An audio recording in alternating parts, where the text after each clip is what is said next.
has seized the initiative, is in command of the situation, and that there is hope for the innocent citizens of this country that they would not continue to fall victims to the violence of the terrorists. Madam, in this context, I need only point out that as on June 30th this year, 431 innocent citizens have lost lives to the terrorists. This is in addition to 163 of our soldiers killed and 472 wounded. And 870 terrorists, more than the last year, have been killed by our security forces. This therefore demonstrates convincingly that terrorism is on the rise and that there is a lot more that we need to do.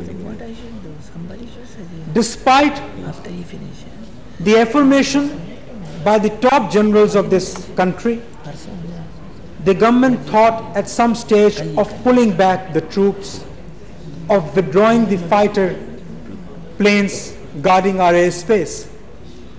In fact, a noted defense analyst has convincingly argued that at least till the elections in J&K are over, no is made out for withdrawing or reducing our vigil on the borders.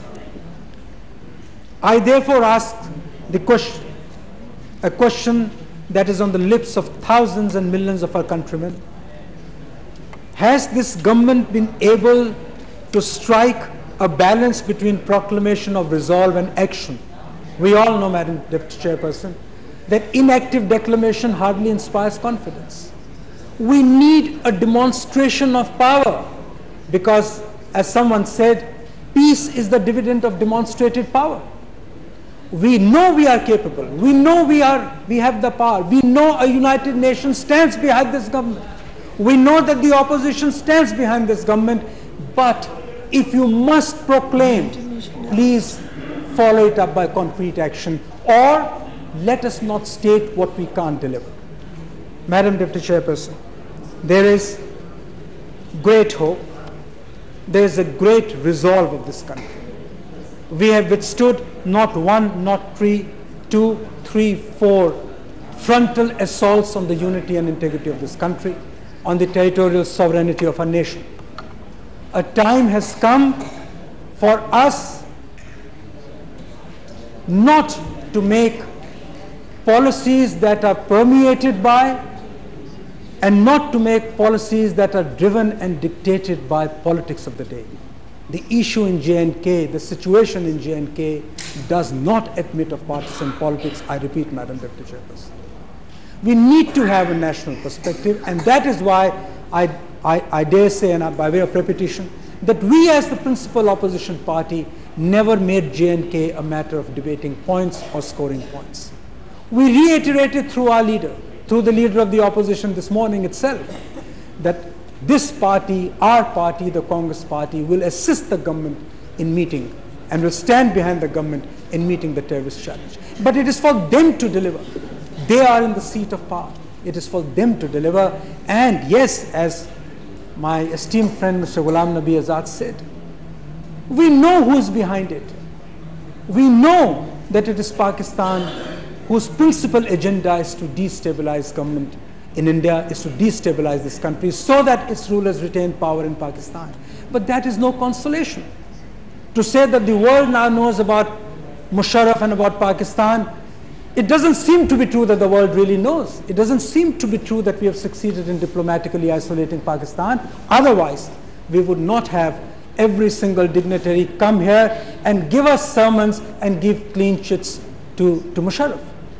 If India is all that unimportant in the fight against Pakistan, then we ought to know. And if that is so, then we should so formulate our policy. I know I'm getting the indications, and I'm not going to insist my right as a maiden speaker to take more time, but give me 2 more minutes. I only want to wind up and conclude by saying that ultimately, where is the balance? What is the prognosis? What is the future policy?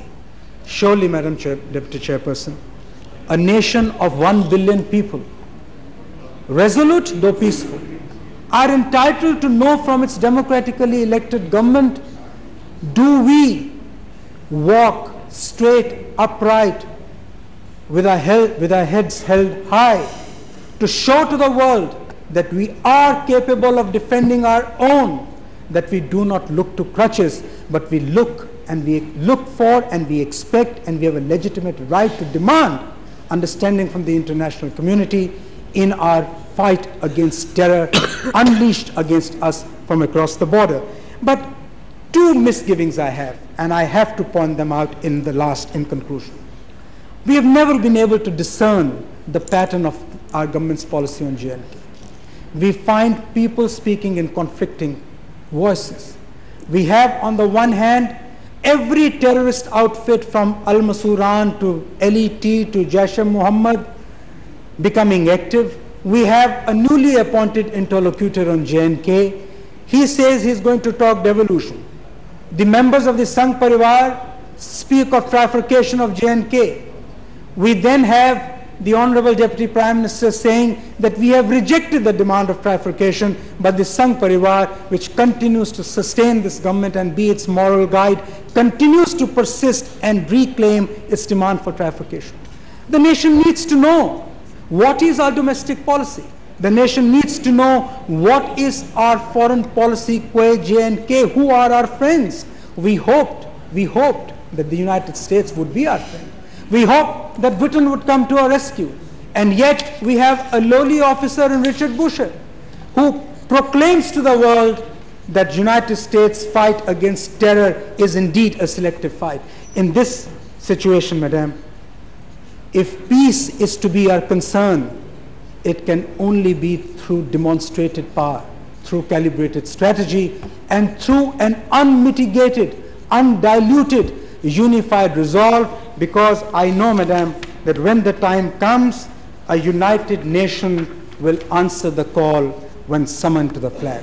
I thank you, Madam Chairperson, for giving me this opportunity.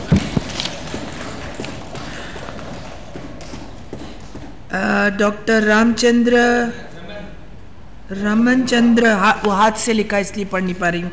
Ravi, आपके 8 minute हैं, and I'm going to stick with the timing. So please don't let my throat strain. I'll ring the bell. 8 minute में बात खत्म कर लीजिए ताकि मैं दूसरों को भी मौका दूँ. It's 18:07. अभी मैं अपनी पार्टी की ओर से जम्मू और कश्मीर, जिस पर वाद विवाद हो रहा है, उसमें